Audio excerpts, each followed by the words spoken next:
श्रियकान्ताय कल्याणनिधये निधयेत्तिनाम् श्रीवेङ्कटनिवासाय श्रीनिवासाय मङ्गलम् लक्ष्मी सविभ्रमालोकसुभ्रूविभ्रमचक्षुषे चक्षुषे सर्वलोकानां वेङ्कटेशाय मङ्गलम् श्रीवेङ्कटाद्रिशृङ्गाग्रमङ्गलाभरणाङ्ग्रये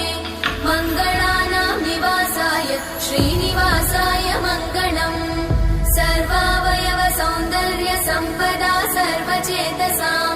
सदा सम्मोहनायास्तु वेङ्कटेशाय मङ्गलम् नित्याय निरवध्याय सत्यानन्दचिदात्मने सर्वान्तरात्मने श्रीमद् वेङ्कटेशाय मङ्गलम्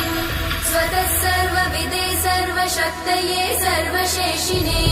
सुलभाय सुशीलाय वेङ्कटेशाय मङ्गलम्।